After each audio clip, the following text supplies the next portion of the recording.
Good morning everyone, and welcome to day 1 of the Fire Type Week event. It is Tuesday, and we're gonna do the sleep research, just jumping right into it.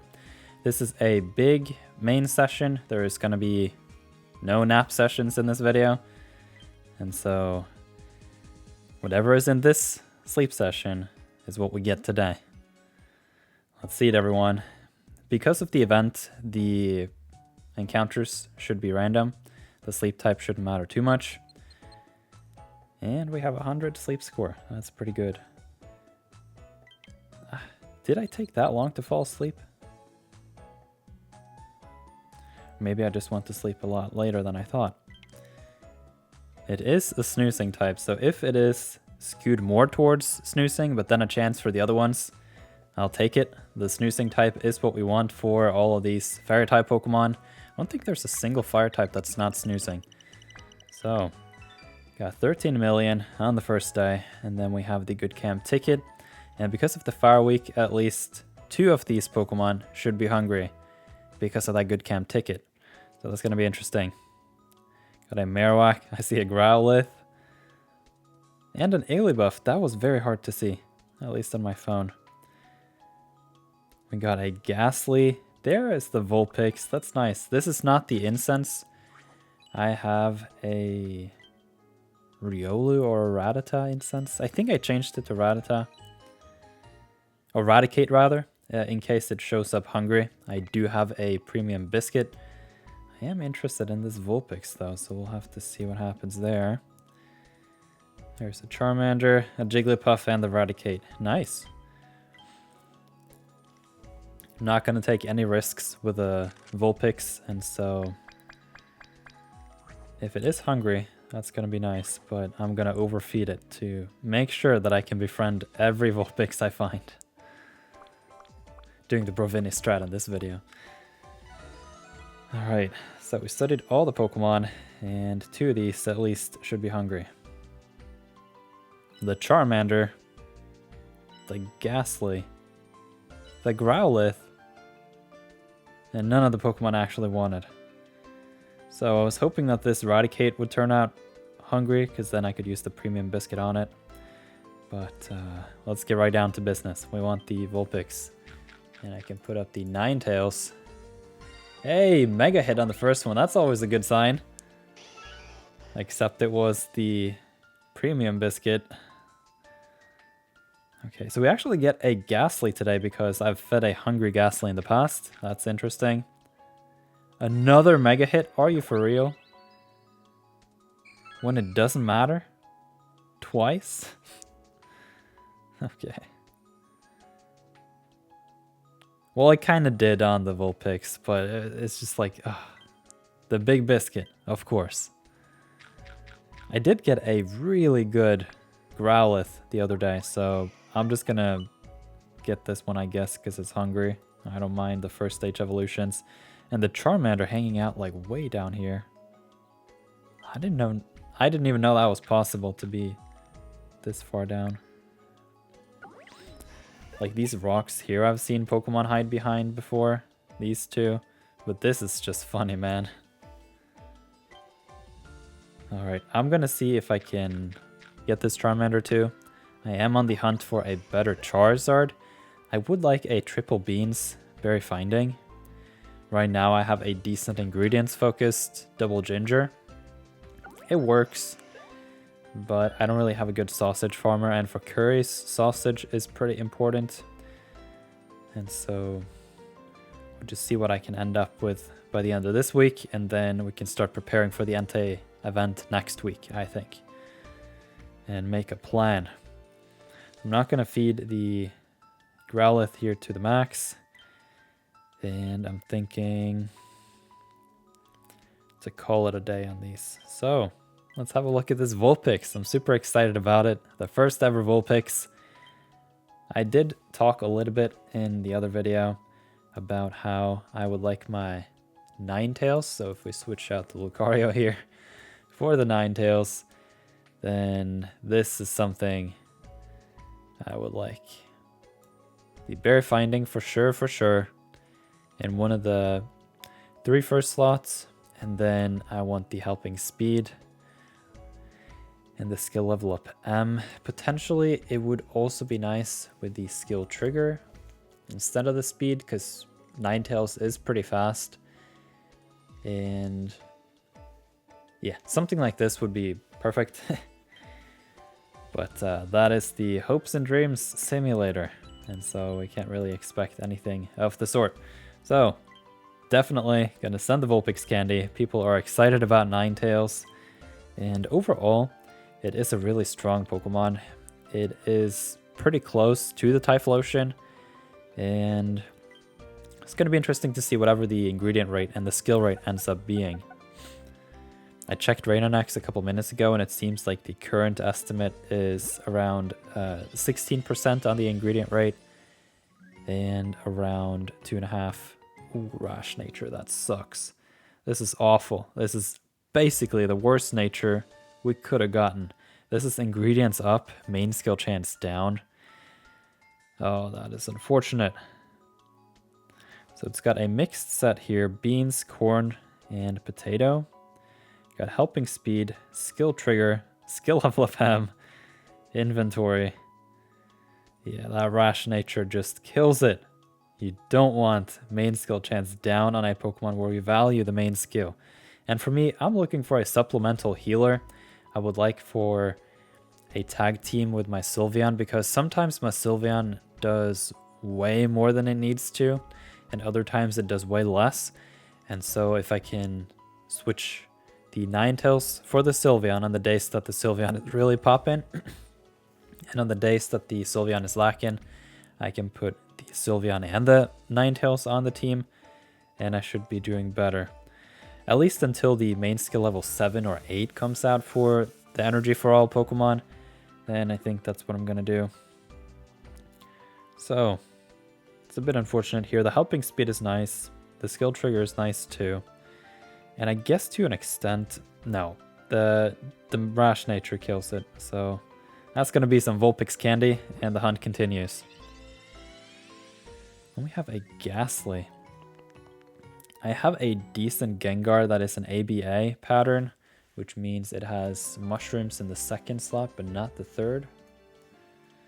You can see that it is herb, mushroom, herb on the ABA pattern. So if I could find somehow a double mushroom, but the thing is, my Gengar is already level 50, and it's got some really, really good sub-skills. So I'm thinking to just stop investing in it and just let it ride slowly towards level 60, because I don't really need all that many herbs. Oh, mixed set. I definitely do not want the oil in that last slot. Sleep EXP bonus, energy recovery bonus, helping speed, ingredient finding down. This also is straight in the bin. It's got ingredient finder S coming in at level 75 and a helping speed of 50, but yeah, it's not very redeeming. I think if I somehow can find a double mushroom Gengar with the berry finding, that could be pretty strong. It is super fast, and with this low ingredient rate, if you can get the berry finding on it, that's going to be huge. So like berry finding, inventory, and then hopefully some speed. And then you don't really care too much about the ingredient rate, and run it as a partial berry specialist with that rare ingredient. So we have a Charmander. What I'm looking for here is the berry finder, because that is the next upgrade if I am to switch out my Charizard with the triple beans. Aside from that, I'm perfectly fine with the Charizard I do have. Whoa, nothing. It's a mixed set. It's got the ginger and the herbs. It's got berry finding though, and the inventory. Skill level up S, skill level up M, and skill trigger with the neutral nature. Not a fan of this one personally. It is nice with the non-ingredient focused, then the berry finding and inventory. But yeah, this is not... Had I started out in the beginning of the game and found something like this, might have kept it. But I'm pretty deep into this game at this point, so it's not going to make a huge difference for me. So I've got a bunch of sneaky snacking, and somehow I managed to get to like 130,000 yesterday.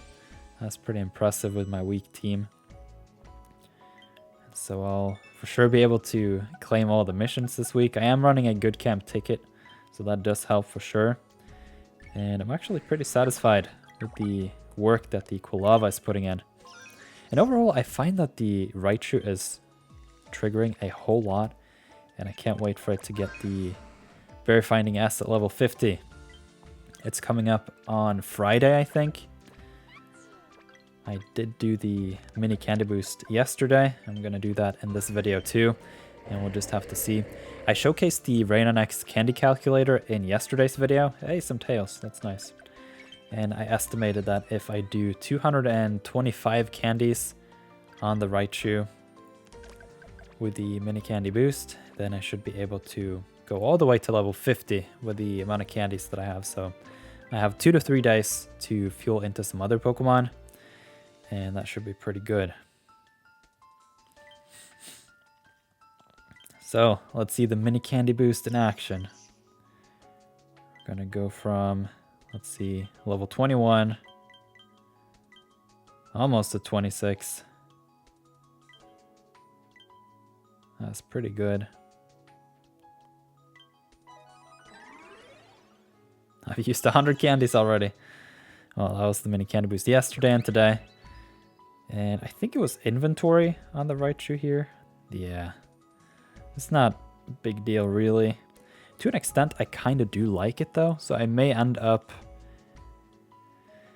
sub-skill seeding it at, like, level 100. Because I do have the skill level up M on it. And with the added inventory, obviously you don't get as much sneaky snacking. And you do run the risk of getting ingredients instead.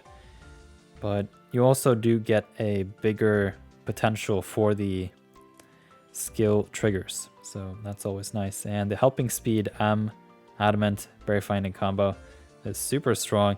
Man, I'm tempted, but it's going to increase my dream shard spend on that one candy, so I'm going to hold off until tomorrow.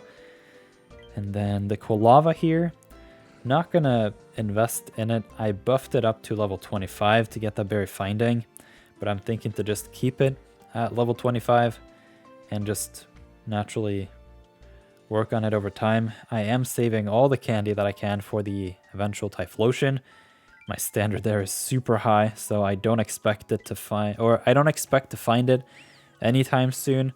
Hopefully I can get my encounters up this week and next week, and potentially during the Raikou research as well. But I am looking for really, really pristine Pokemon once I go for it, so that I can really justify that long-term investment.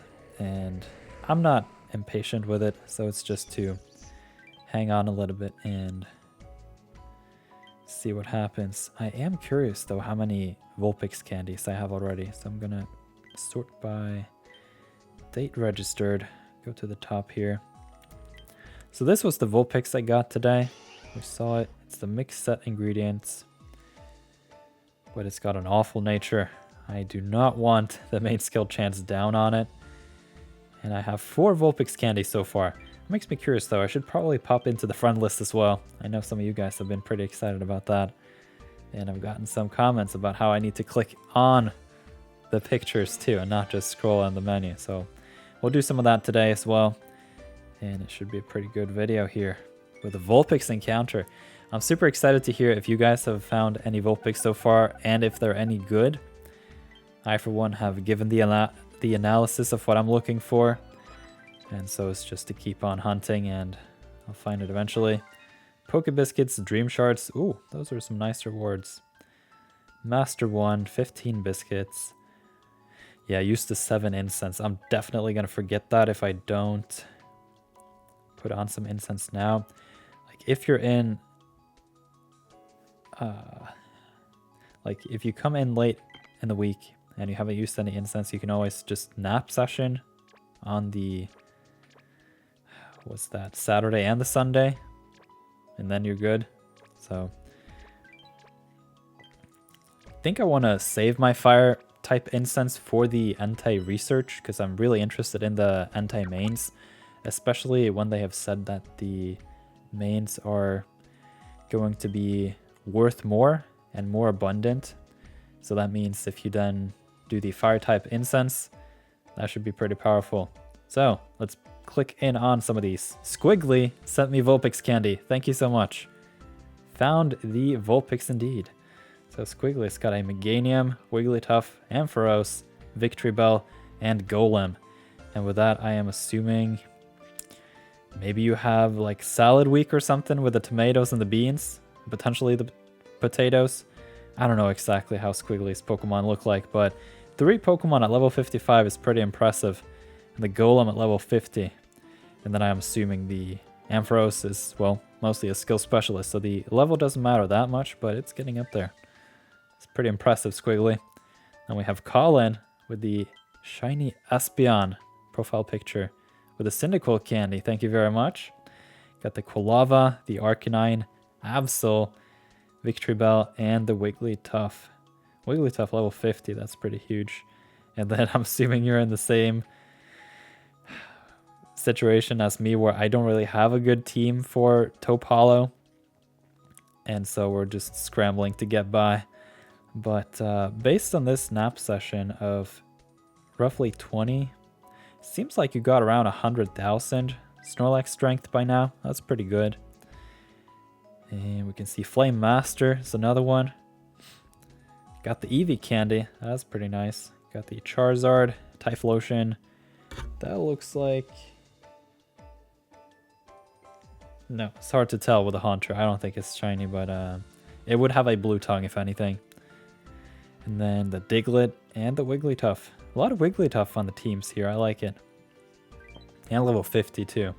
So I guess we're all just scrambling at Topal trying to figure it out. But that's what this week is all about, right? Getting the fire types. And Sarah's doing the Raikou, Victory Bell, Gengar, Diglett, and Charmeleon with the Vulpix candy. Thank you very much for that. That's a low level Diglett, but I guess it's got a good ingredient list or something. And I'm guessing maybe Curry Week on you. And we can see Harpy King. Already collected this one, but... Whoa, at Snowdrop Tundra this week? What are you looking for? Is it the Delibird? That is impressive, though, that you decided on the Snowdrop Tundra for the Fire-type week. There's nothing there. Literally nothing. It's empty.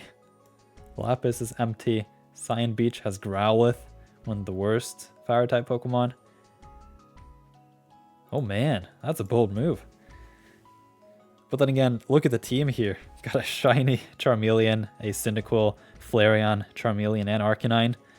And yeah, I know you've talked about that Arcanine being pretty strong, so I guess you're pretty set on the fire types. You won't get any Vulpix though, but I guess you won't really need it. So it's a pretty strong team you got there. Looking forward to see how it will ride in the anti-research. And here we go with this field team. The four Walrein and the Wigglytuff. Thank you for the Cyndaquil candy though. Level 50, 50, 50, 54. All 50s. Man, I love this strategy. You can see he's got a 20% nap here, but he's already at 2 mil. That makes me wonder though if he did a very quick...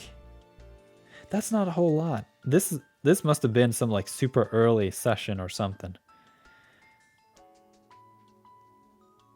Very strange. But let's see. Do we have any other here? Liquid Divinity coming through with a Dragonair candy. Wow. So you decided on going to Lapis Lakeside this week. Got a Stuffle, Charizard, double Venusaur. Whoa, those are high level. And the Curlia, I guess for the healing. That's pretty strong. And I guess the Charizard will do a lot during the anti-research. Now we have Liam here with the triple Dedenne, the shiny Gardevoir, and the shiny Sylveon. I wonder, is this some overcharge strat going on to save up for later in the week or for the anti-research? That's pretty good though. I'm super excited about that. Overcharging is very broken. I love it. You essentially heal up your Pokemon to 150% and then bag them.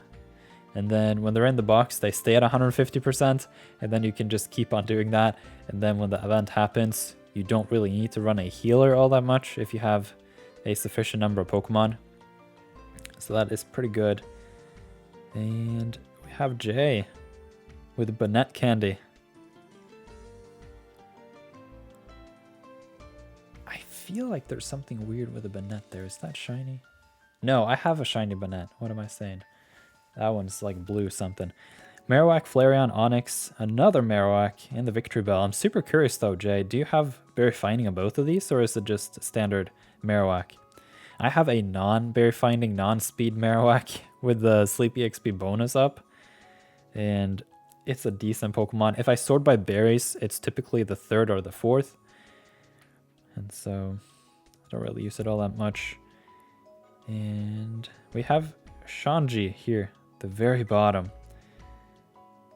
Guess that just means you're in a very different time zone than me. And you got the Raichu, the Clefairy, Dugtrio, Weepin' Bell, and the Kirlia. The Kirlia I know is for healing. It's a pretty good one. Gardevoir is super strong. And I'm guessing maybe you have Salad Week as well with the tomatoes here, potentially potatoes and the leeks. That's interesting. Wish you all good luck on the fire type week. And I hope that you guys are getting a lot of good fire type Pokemon. So with that, we are going to round off this video, and I'll see you again tomorrow with another Pokemon Sleep video. If you like this video, you can give it a big ol' thumbs up. And if you are really enjoying this content and finding it useful, entertaining, you can consider becoming a YouTube member by clicking the join button somewhere. It's either on mobile, probably if you have like an Android. I don't think it shows up on iPhones. So if you are looking to become a YouTube member, you can click the link in the video description or find it on the computers. And by doing so, you support the channel, and you also get an invite link with full access to the nirtheart Discord server, where a lot of these Pokemon Sleep discussions are happening. And so you don't want to miss out on that. And that's it. See you tomorrow.